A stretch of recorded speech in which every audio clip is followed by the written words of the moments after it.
another episode of Rupchada, the Daily Star Super Chef Season 3. গত পর্বে আমরা খেলাম বাঙালি খাবার। এসেছিলেন রেজওয়ানা চৌধুরী বন্যা গেস্ট জাজ হিসেবে এবং জাজমেন্টের পর কিচেন থেকে বিদায় নিলেন নিজামুল। আমরা পেয়ে গেলাম আমাদের টপ 13। সবার একটি ধারণা আছে যে 13 নাম্বারটা একটু আনলাকি, বাট ফরচুনেটলি আমাদের আনলাকি 13কে বাঁচানোর জন্য সুপার শেফ কিচেনে ফিরে এসেছেন লাকি, অর্থাৎ আমাদের সবার প্রিয় শারমিন লাকি।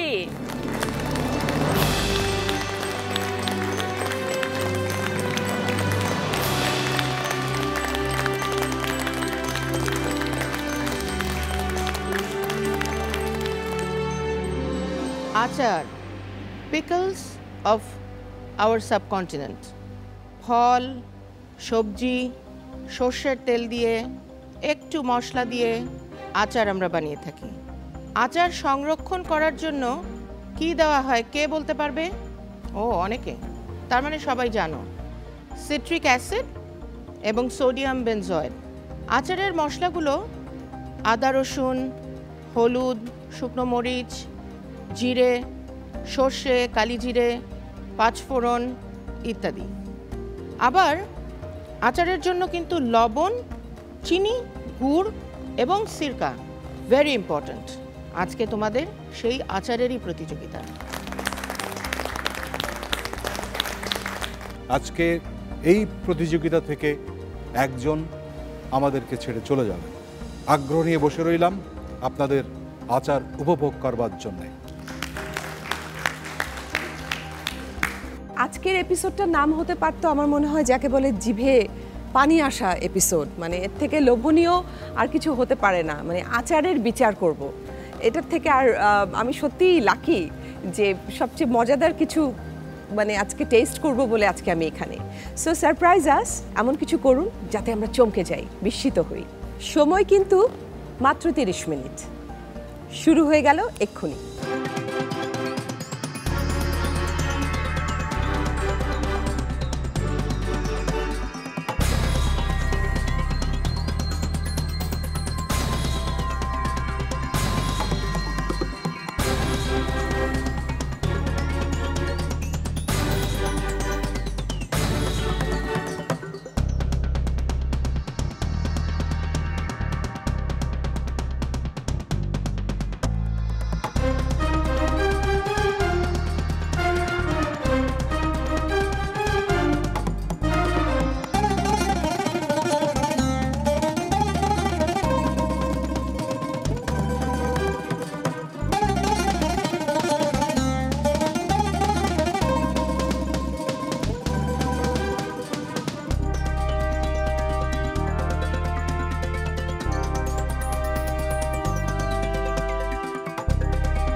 পার্টিসিপেন্টস, এতক্ষণে আপনাদের রান্না শেষ পর্যায়ে চলে আসার কথা। আপনাদের কাছে আছে আর 5 মিনিট।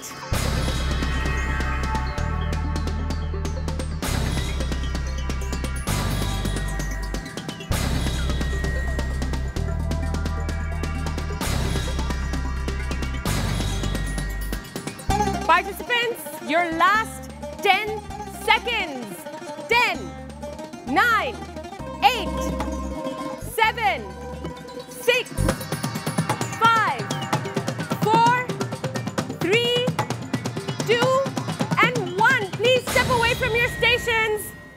কেউ বড়ই, তো কেউ তেঁতুল, কেউ টমেটো, তো কেউ কামরাঙ্গা। কিছুই বাদ রাখে নেই আজ আমাদের টপ 13 পার্টিসিপেন্টস। আশা করছি পাবো কিছু চমৎকার আচার। শুরু হয়ে যাক টেস্টিং। জাজেস, এমন কিছু বোধহয় নেই যা দিয়ে আচার বানানো যায় না। এবং আজকে আমি প্রথম শুনলাম আপার কাছ থেকে যে মাছ দিয়েও নাকি আচার বানায়। এই কথাটা আসলে এসছে, মূল হচ্ছে ইন্দোনেশিয়া, যেটাকে বলে আসার, ACAR। সেখান থেকে ডাচ ভাষায় চলে গেছে আচার। আমরা অ্যাডাপ্ট করেছি, গ্রহণ করেছি আচার হিসেবে। চমকপ্রদ এবং জিহ্বায় পানি আসা এরকম ধরনের আচার খাওয়ার জন্য আমরা বসে আছি। এবং আচারের প্রধান ইনগ্রেডিয়েন্ট কি, যেটা না হলে হওয়া খুব মুশকিল? সরিষার তেল। এবং আজকে কি ব্যবহৃত হয়েছে? রূপচাঁদা সরিষার তেলের আচার আমরা এই মুহূর্তে খাওয়ার জন্য অধীর আগ্রহে অপেক্ষা করছি। বাঙালি স্বাদের সব আচারগুলো আমরা টেস্ট করব। বহু কষ্টে আমরা জিভে পানি সম্বরণ করে রেখেছি। প্রথমে ডেকে নেব আমি লাভলি ইয়াসমিনকে।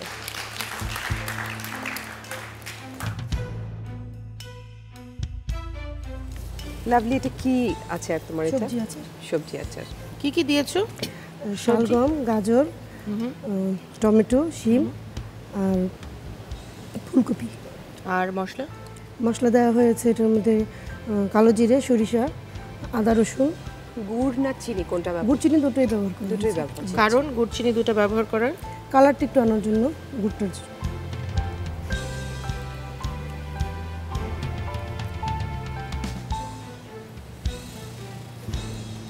বৃষ্টি হয়ে গেছে, মানে খাট্টা মিঠা আচার।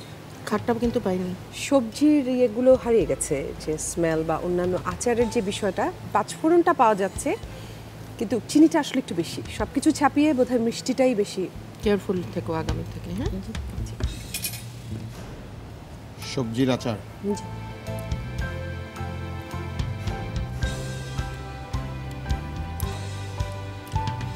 আপনার কালিজিরার পরিমাণটা অনেক বেশি হয়ে গেছে। ইট ইস এ সুইটেন্ড ভেজিটেবল টাইপের কিছু একটা মনে হচ্ছে আমার কাছে। Anyway, well try. ঠিক আছে, thank you. Thank you lovely. আমি এখন ডেকে নিচ্ছি রাফিয়াকে।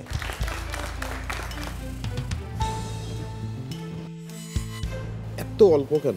আগের প্রতিযোগীও হাফ কন্টেইনার এনেছে, আপনারটা বেশি হাফ হয়ে গেছে। আরো কম কেন? এত কমে গেল? ভেবেছিলাম এটাতে হয়ে যাবে আমি যে পরিমাণে নিয়েছি, কিন্তু ম্যাশ করার কারণে এটা একটু কমে গেছে। এবং ম্যাশ করার কারণে আপনার সমস্যাটা কি হয়েছে দেখেছেন? তেঁতুল বড়ই থেকে সিডসগুলো বের হয়ে গেছে। এবং মানে কিন্তু এটাও তো ইচ্ছা করে অনেকে, যেমন আমি যেমন সিডস পছন্দ করি, যে পরে বেশ রসিয়ে রসিয়ে খাবো। মানে বড়ইটা যদি হয় আমার কোনো অবজেকশন নেই। তেঁতুলের এটা তো আপনি নিশ্চয়ই আপনিও খেতে চাবেন না, আমিও খেতে চাবো না। এটাতে এত খাওয়ার কিছু নেই। বড়ইটা ঠিক আছে। তাহলে চলো, এটাতে কি কি আছে? ম্যাম, গ্রিন চিলি আছে, গার্লিক দিয়েছি, কিশমিশ আর বড়ই, শুকানো বড়ই। এর সাথে হচ্ছে তেঁতুল দিয়েছি, টক। সবগুলো কি তুমি সরিষার তেলে কষিয়ে নিয়েছো? কষিয়ে নিয়েছি।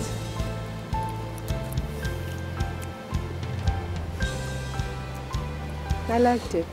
নাইস আমার টেস্ট। ভালো লেগেছে। Thank you sir. মানে টক, ঝাল, মিষ্টি, কাঁচা মরিচের একটা পুরি সুন্দর আচারের গন্ধ। ব্যাপার থ্যাংক আছে। You sir. আবার আচারই ওই যে পুরা। কিসমিসটা যে দিয়েছেন না, ওই কিসমিসটাও একটা খুব সুন্দর বাইট দিচ্ছে মুখে। Thank you sir. It's good. একেবারে ফিউশন কিন্তু, কারণ কিশমিশের আগে এভাবে এই ধরনের এই উপকরণের সাথে ধরনের আমি আচার আমি দেখি। মানে ভালো গেছে। It's good. Thank you ma'am. আমার ভালো লেগেছে। Thank you. Thank you. Thank you so much.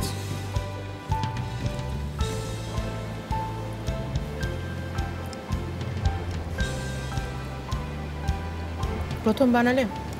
G ma'am, আসলে আমি আমার দাদুর কাছ থেকে রসুন আর কাঁচা ঝালের আচারটা শিখেছি। আমার দাদু খুব ভালো আচার বানাতে পারেন, তো আমি চিন্তা করছি ওইটাকে আরেকটু কিভাবে নতুন করা যায়। ব্যালেন্স খুব ভালো হয়েছে নিঃসন্দেহে, thank you ma'am. Perfect balance. পরিমাণটাও যে ইম্পর্টেন্ট সেটা বুঝতে হবে তোমার। ওটা একটু কমে গিয়েছে।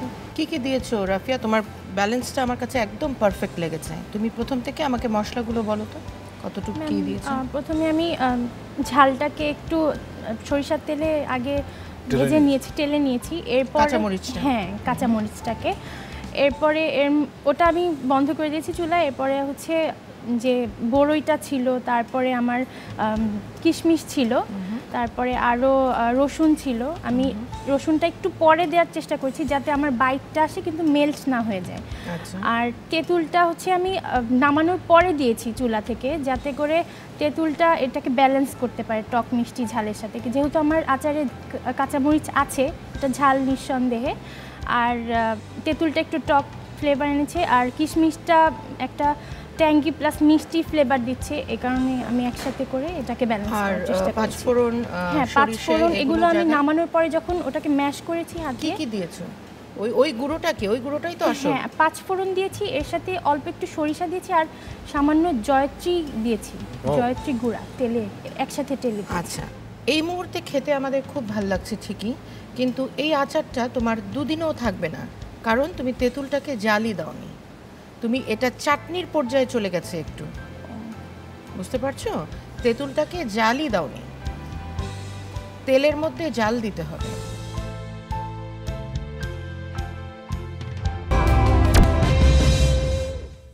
রুনা লায়লা, চলুন আমরা দেখে নেই রুনা লায়লা কিভাবে বানালেন তার বড়ইয়ের টক মিষ্টি ঝাল আচার। উপকরণ হিসাবে ব্যবহার করেছেন 250 গ্রাম বড়ই, 100 মিলি রূপচাঁদা সরিষার তেল, 100 গ্রাম চিনি, হলুদ গুঁড়া, মরিচ গুঁড়া, ধনিয়া গুঁড়া মিশিয়ে 1 টেবিল চামচ, আধা চা চামচ পাঁচফোড়ন গুঁড়া, আস্ত জিরা আধা চা চামচ, আস্ত সরিষা আধা চা চামচ, তেজপাতা 1টা, শুকনো মরিচ 2টা, লবণ 1 টেবিল চামচ। প্রথমে সরিষার তেল গরম করে পাঁচফোড়ন আর শুকনো মরিচ দিতে হবে। বড়ই সেদ্ধ করে নিয়ে থেতলে নিতে হবে। তেলে বড়ই ঢেলে একটু নেড়ে নিন। এরপর চিনি ও লবণ দিতে হবে। আচার তেলের উপর চলে আসলে অল্প সিরকা দিতে হবে। এরপর সবগুলো গুঁড়ো মশলা দিয়ে নামিয়ে নিতে হবে।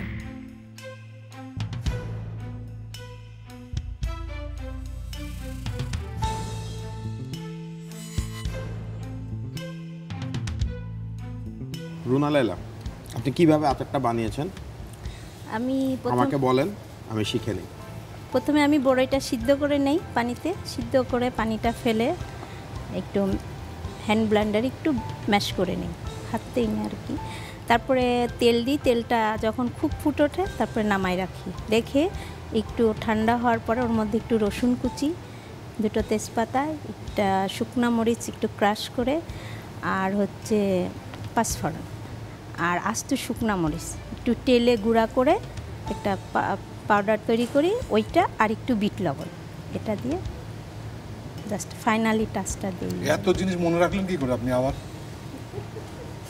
আপনি কি আচার বানান সবসময়? জি স্যার, আমার আচার বানানো খুব শখ। আমি আচার বানাই, খুব ছোটোবেলা থেকে আচার বানাই। কার জন্য বানান?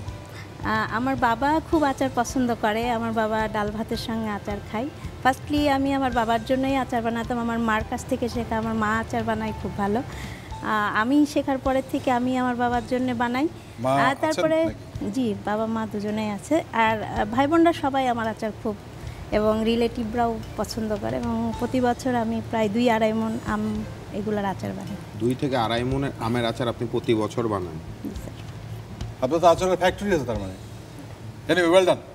আমি খালি একটা কথা বলবো, আপনার এটার মধ্যে তেজপাতার গন্ধটা অলরেডি চলে এসেছে, ঠিক আছে? তো আপনারা তেজপাতাটা রাখার দরকার নেই, ঠিক আছে? তেজপাতা যদি বেশি দিন রাখি অনেক সময় একটা বিটারনেস চলে আসে তেজপাতার মধ্যে। নেক্সট টাইম যখনই কিছু করবেন তেজপাতা, এলাচ, দারচিনি এগুলো তুলে নেবেন। ঠিক আছে, থ্যাংক ইউ। Thank you.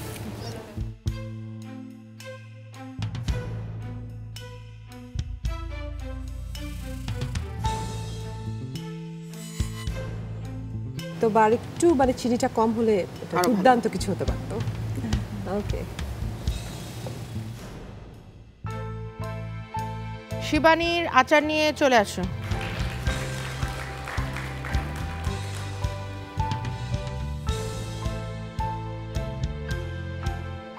কি কি দিয়েছেন আচারে? টমেটো বড়ই দিয়েছি, একটু গুড় দিয়েছি, আর একটু তেঁতুল। অনেক বেশি ধনের গন্ধটা, খুব বেশি ধনের গন্ধ। এটা কি এরকমই হবার কথা? এটা এরকমই হওয়ার কথা, আর একটু মিষ্টি থাকবে। ব্যালেন্সটা আমার কাছে ঠিক মনে হচ্ছে না। আর একটু যদি টক হতো তাহলে যেটা করতো মিষ্টি আর ঝালটাকে ব্যালেন্স করে দিত। একটা জিনিস খুব ভালো লেগেছে, টমেটো জিনিসটা, টমেটো খুব সুন্দরভাবে মিশে গেছে সব কিছুর সাথে। ওকে, থ্যাংক ইউ। কালারটা ভীষণ চমৎকার হুম, লাগছে। দেখতে খুব চমৎকার হচ্ছে, লুকস ভেরি নাইস। হ্যাঁ, আমি একটু বের করছি।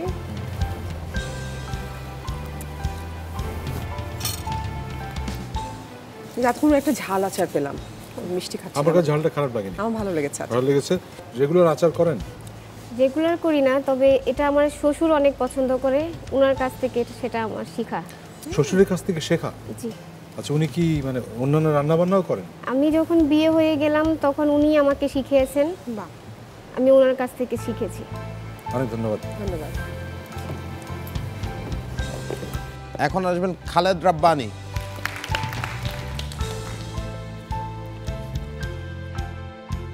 খালেদের চালতা, বড়ই ও তেঁতুলের আচার বানানোর জন্য প্রথমে চালতা ও বড়ই সেদ্ধ করে হামানদিস্তায় থেতলে নিতে হবে। কড়াইতে সরিষার তেল গরম করে চিনি, থেতলানো রসুন ও গুড় দিতে হবে। এরপর তেলে চালতা ও বড়ই সেদ্ধ আর তেঁতুল দিয়ে কষিয়ে নিতে হবে। নামানোর আগে শুকনা মরিচ আর পাঁচফোড়ন দিতে হবে। কি কি করেছো বলো তো, কিভাবে কি করেছো? চালতা, বড়ই আর তেঁতুলের মিক্সড আচার। আই লাভ চালতা। ওকে, চালতা হলে কিন্তু আমি এখান থেকে যাচ্ছি না। বেশ ভালো। ইস, একটু ঝাল দিতাম, আর একটু ঝাল দিতে পারতাম, কিন্তু আমার খুব ভালো লেগেছে। Thank you. বেশ ভালো এবং হয়েছে। চালতাটাও ঠিকঠাক মতো আমার মনে হচ্ছে সিদ্ধ হয়েছে, ওটা আমি চু করতে পারছি, চিবিয়ে খেতে পারছি। It's fantastic. Thank you ma'am. চালতা টালতা অনেক কিছু শুনছি। জি ম্যাম, আমি চালতাটাকে আর বড়ইটাকে একটু সিদ্ধ করে নিয়েছি নরমের জন্য। তারপর চালতাটাকে হামানদিস্তা দিয়ে একটু থেতলে নিয়েছি, বড়ইটাকে কচলে। তারপর তেল গরম করে ওটার মধ্যে পাঁচফোড়ন ফোড়ন দিয়ে তার মধ্যে চিনি, তারপর রসুন থেতো করা, তারপর একটু গুড়, এগুলো দিয়ে করে তারপর সব একসাথে মিক্স করে করছি। নামানোর আগে একটু পাঁচফোড়ন গুঁড়ো ছিটিয়ে দিয়েছি। চালতা যে থেতলে নিতে হয়, এটা কি করে জানলে? আমার মা আচার করে, চালতার আচার দেখছি। Very good idea. Thank you sir. Khaled, জি ম্যাম, সরি। আমার খুব ভালো লেগেছে। ওকে। তোমার আরেকটা জিনিস আমার খুব ভালো লেগেছে আচারের, তুমি যে শুকনো মরিচগুলো রেখেছো না গোটা গোটা, খুবই ভালো। ভাত দিয়ে যা আমার কাছে ভালো লেগেছে এই কারণে যে আচার খাওয়া মানে হচ্ছে, আমি কিন্তু আচার খাই যে ভাতের পরে একটু, তা একটু ভাতের পরে আচার নিয়ে তার সাথে একটু সাদা ভাত নিয়ে মরিচটা ঢেলে খেতে আমার কত মানে কোনো সমস্যা নেই, এবং আমার কাছে খুবই ভালো লাগে। দেখেছো যে তুমি যে 2-3 দিন ধরে নার্ভাসনেসটা কাটায় তুমি যে মানে সাহস নিয়ে কাজ করছো, তার ফলগুলো তুমি দেখছো নিজে। জি স্যার। হ্যাঁ, জি sir. Good, very good. Good job. Thank you thank sir. You Khaled. এখন আসবেন সাবরিনা আক্তার।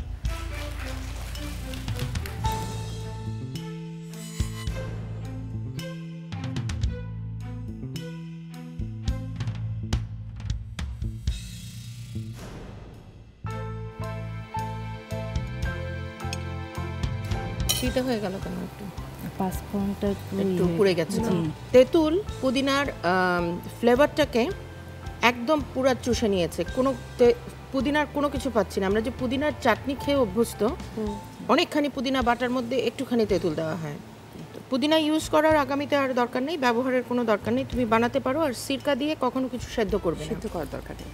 সিরকা দিয়ে রসুন সিদ্ধ করাতে রসুনের ভিতরে সিরকা ঢুকে গেছে, তাতে একটা ওই যে সিরকার যে একটা খুব স্ট্রং একটা ইয়ে আছে না, টেস্ট আছে না, যেটা একদম মুখে যে লাগে ওটা লাগছে, ওটা দরকার নেই। রসুনের একটা ঘ্রাণ যেটা অনেকের ভালো লাগে না, রসুনের ঘ্রাণ, তো সেই কারণে আমি সিরকাটা দিছি যাতে ওই ঘ্রাণ স্মেল। আমি যখন রসুনের আচার খাবো আমাকে রসুনের গন্ধ ভালো লাগতেই হবে, না হলে আমি রসুনের আচার তো খাবো না। তা কেন খাবো আমি রসুনের আচার? সেটাই, তাই না? সাবধান থেকো আগামীতে।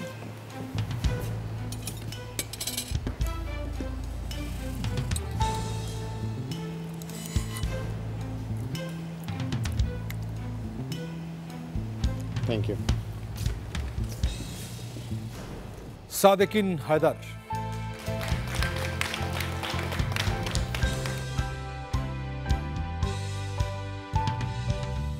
কিসের আচার? এটা হচ্ছে বড়ই কামরাঙ্গার আচার। করেছো আগে কখনো? না ম্যাম। প্রথম করলে? কখনো করেননি। কামরাঙ্গা দেওয়ার কারণটা কি? কামরাঙ্গাটার মানে একটু আলাদাভাবে করতে চেয়েছিলাম, বড়ই শুধু বড়ই করতে চাইনি, তো বড়ইয়ের সাথে কিছু একটা অ্যাড করতে চেয়েছিলাম, তো কামরাঙ্গাটা ব্যবহার করেছি। কেমন হওয়ার কথা টেস্টটা? জায়ফল, জয়ত্রী, স্পেশালি এই স্পাইস দুইটা এত বেশি স্ট্রং, এগুলো ইউজ করার সময় একদম পারফেকশন না থাকলে ইউজ করতে হয় না। আপনার আচারটা খুলেই আমি একটা জয়ত্রিকের গন্ধ পেয়েছি, এবং আমার কাছে যেটা মনে হচ্ছে মুখে দেওয়ার সাথে সাথে ওভার পারনেটেড উইথ জয়ত্রিক, এবং জয়ত্রিকটা বেশি হওয়ার কারণে তিতা হয়ে গেছে।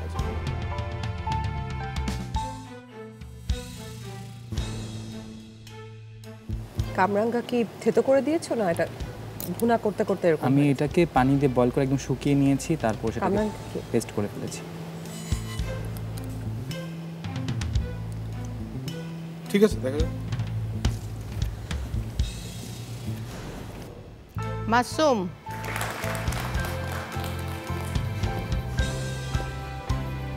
কি বানিয়েছো মাসুম? ফল ও রসুনের যুগলবন্দি আচার। মানে অন্যরা কি যুগলবন্দি ছাড়া করেছে নাকি? রসুন? জি। আমরা যখন আচার বানাবো, যখন আমরা আচারকে একটু এরকম মানে ম্যাশ করে বানাবো, তখন কিন্তু একদম পাউডার করে দিতে হয়, কারণ পুরো আচারটা হচ্ছে ম্যাশ জিনিস। এমনকি গার্লিকটাও নরম, সেখানে যদি কাট করে মুখে একটা মেথি পড়ে, যেটা আমার এখন পড়লো, কেমন হলো ব্যাপারটা বলো তো? Be careful Masum.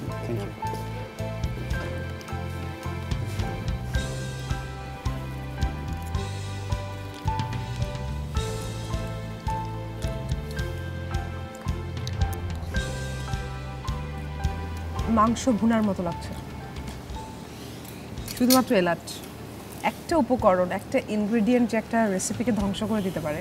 কোনটার কি অবস্থা? আপনি যখন ফল ও রসুনের যুগলবন্দি বলছেন, এই নামটা শুনে আমার কাছে মনে হবে আচ্ছা এটার মধ্যে আমি ফলও পাবো, রসুন পাবো, সমান সমান পাবো, হয়তো এটা 50-50 হবে বা 40-60 হতে পারে খুব বেশি হলে, কিন্তু আপনারটা তো হয়ে গেছে কি 90-10 হয়ে গেছে। আমি রসুনের আচার যখন বলছেন, আমার রসুন, আমি রসুন পাচ্ছি না। একটু খেয়াল করতে হবে। Thank you.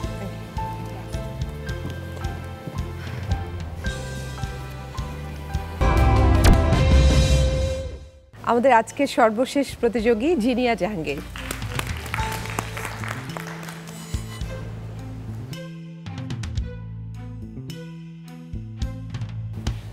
তেল টেল দিয়েছিলে? জি, এটা একটু আঠালো হয়, এটা আঠালো প্রকৃতির আচার হবে, তেল ভাসবে না। তেল ভাসবে না তো? তুমি কি আচার বিশারদ নাকি? আমার মা অনেক আচার বানায়, মানে যেই সিজনে যেইটাই বের হবে তার আচারটা হবে। তুমি কি হেল্পার মায়ের? আমি টেস্ট, আমি টেস্টার। আঠালো আঠালো হবে, শক্ত হওয়ার কথা তো বলনি। নো স্যার, আঠালো হবে যেন হাতে নেওয়া যায়। বেশ শক্ত হয়েছে কিন্তু জিনিয়া। যাচ্ছে না রে বাবা। তুমি আরো খুব আঠালো থেকে শক্ত হয়ে গেছে, মানে প্রেস করেছো দিয়ে বোধহয় কোনো কিছু দিয়ে। Too hard.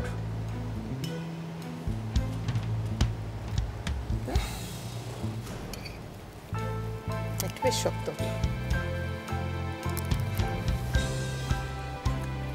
আর কি দিয়েছিল বাবা? আমি সরিষা তেলের মধ্যে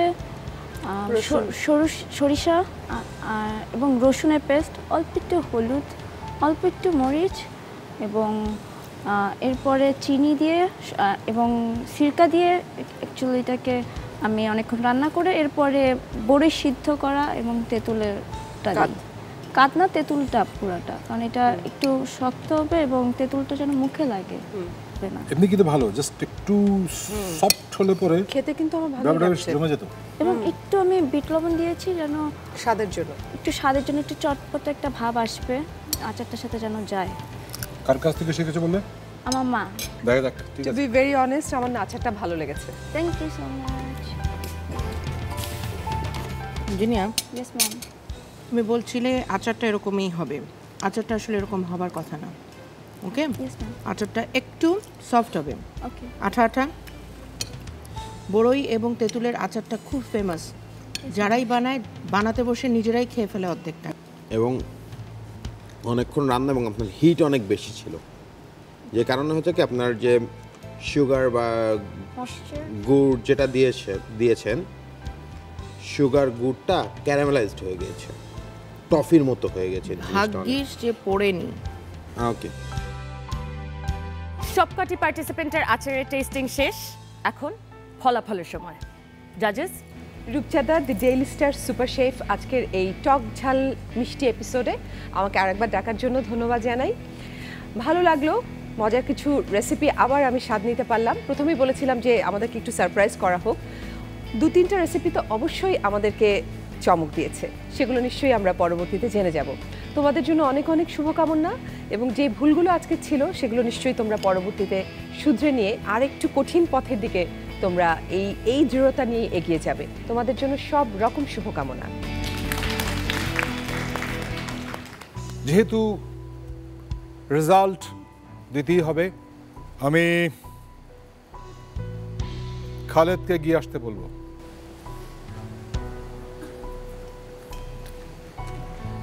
খালেদ, সমস্যা কি? স্যার আমি আমার মতো চেষ্টা করেছি ভালো দেওয়ার জন্য।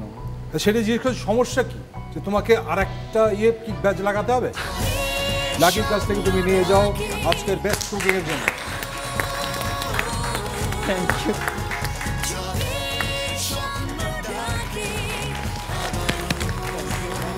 এটা একটা ব্যাচ যেটা শারমিন লাকির সই করা। আপনি বোধহয় প্রথম সৌভাগ্যবান যে 2টো পেয়ে গেছেন ইতিমধ্যে। তাহলে বুকে হাত দিয়ে কি বলতে হবে? আমি পারবো। আমি এখন ডেকে নেব Sabrina, সাদেকিন, Masum, lovely.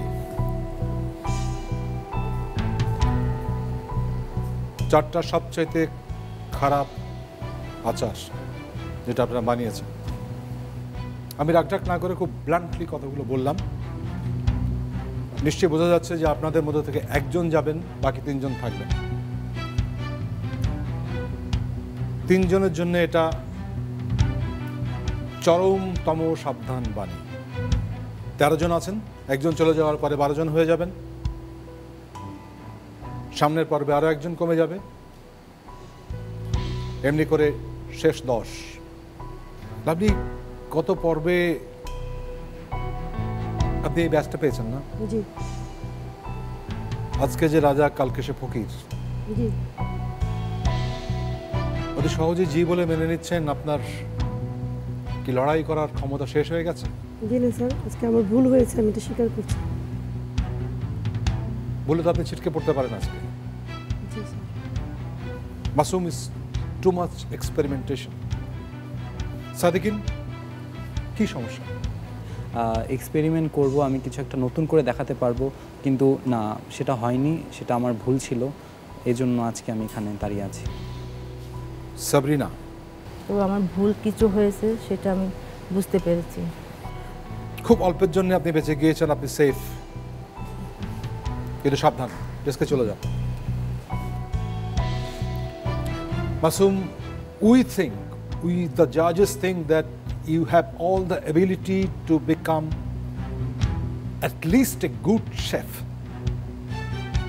but you're losing your ground. You are just simply losing your ground, maybe because you are overconfident. আপনি না মাথা নাড়লে হবে না। কনফিডেন্ট থেকেই আপনি যে ইনগ্রিডিয়েন্ট আজকে ইউজ করেছেন, এলাচ দিয়েছেন না, আপনি জানেন না সেই কথার কোনো মাফ এই মুহূর্তে এসে সুপার শেফ কিচেনে কিন্তু নেই। Masum, you have to be fit, you have to be strong, you have to fight, you have to do it correctly. That's a simple mechanism. This is the second time, and I don't want to see you in this bottom placed. You're safe, go to your desk. Thank you. Be careful. আপনারা দুজনেই খুব ভালো রান্নার যোগ্যতা দেখিয়েছেন। অল্প ঝুঁকির কারণে একেবারে এখান থেকে এখানে পড়ে যেতে পারেন, বাঁচবার কোনো উপায় নেই। সাদিকিন, যদি আপনাকে চলে যেতে হয় আপনার কি মনে হবে? স্যার আমি সবসময় বিশ্বাস করেছি যে প্রত্যেকটি মানুষের কিছু একটা যদি শেষ হয় সেখান থেকে নতুন কিছু একটা শুরু হয়। তো আমার যাত্রা যদি এখানটায় শেষ হয় আমি বিশ্বাস করি সামনে আমার নতুন একটা যাত্রা শুরু হবে এবং অবশ্যই আমি আমার ভুল থেকে শিক্ষাটা নিয়ে সেই যাত্রায় সর্বোচ্চ সফলতা কামানোর চেষ্টা করব এবং আমি জানি আমার ভিতরে আত্মবিশ্বাসটা আছে, তো সেটাকে যদি আমি পুঁজি করে সামনে আগাতে পারি এবং ভুলটাকে যদি আমি আমার যেটা আমি শিখেছি ভুল থেকে সেটাকে যদি কাজে লাগাতে পারি আমার মনে হয় সে সাফল্য আমার কাছেই ধরা পড়বে। লাভলি, আপনি যদি চলে যান। এখান থেকে যা পেয়েছি, যা শিখেছি, সেটাকে জীবনে একটা অবলম্বন মনে করে নতুন পাথর হিসেবে নেব। লাভলি জীবন সংগ্রাম করেছেন, এই কিচেনে আরও একটু সংগ্রাম আপনাকে করতে হবে। আপনি safe. Thank you sir. Sadikin, আপনি যা বললেন আমি বিশ্বাস করি আপনি সেটা বিশ্বাস করেন। জি sir. If you just love cooking, you have the passion for cooking, you have the passion to go up, you'll go up definitely. কেউ আপনাকে আটকাতে পারবে না। জি স্যার। Don't give up. অবশ্যই স্যার। ব্যর্থতা থেকে উঠে দাঁড়ান, আগামীতে চেষ্টা করবেন। অবশ্যই স্যার। কি মনে হচ্ছে আপনি আমাদের এই কিচেন ছেড়ে চলে যাবেন? এখনকার অনুভূতি কি? এখনকার অনুভূতিটা হচ্ছে একটু তো খারাপ লাগবেই, স্বাভাবিকভাবে সবাইকে ছেড়ে চলে যাচ্ছি, সুপার শেফ কিচেনটাকে ছেড়ে চলে যাচ্ছি, কিন্তু তার থেকেও বেশি আমার মাথায় যেটা বেশি করে আসছে সেটা হচ্ছে আমার একদম অডিশন রাউন্ড থেকে আমার যাত্রাটা যে শুরু হয়েছে, ধাপে ধাপে যে আমি বিজয়ী হয়ে এখান পর্যন্ত আসতে পেরেছি। 17 বছর বয়সে সুপার শেফের টপ 13 আসা আমি মনে করি একদমই কোনো কম ব্যাপার নয়। ফ্যান্টাস্টিক। তো আমি মনে করছি যে কষ্ট পাবে আপনি ছাড়া, আমি মনে করি আমি ছাড়া আমার মা কষ্ট পাবে। যখন আমি আগে ফোন দিতাম রান্নার আগে, আম্মু সবসময় বলতো যে বাবা তুই পারবি। এর আম্মু ছাড়া অন্য কেউ বলতো না। অন্যরা বলতো যে তুই তো ছোট ছেলে, তুই কিভাবে পারবি, তোর সাথে কম্পিট করছে এত বড় বড় মানুষের, তাদের এত এক্সপিরিয়েন্স, তাদের এত রান্না সম্পর্কে এত জ্ঞান, আর তুই এখানে কাঁচা একটা ছেলে হিসেবে এসেছিস, তুই তো পারবি না। আমি আসলে ভুল করেছি, এখান থেকে শিখতে পেরেছি, ছিটকে পড়িনি, আমি শিখতে পেরেছি এবং শেখাটাকে আমি সামনে কাজে লাগাতে পারবো। আমি মনে করি আম্মু এটা অবশ্যই বুঝতে পারবে। Fantastic. I salute your spirit, Sadikin. Keep up the spirit. Thank you, sir. Don't give up. Thank you, sir. ভালো থাকবেন, চেষ্টা চালিয়ে যাবেন।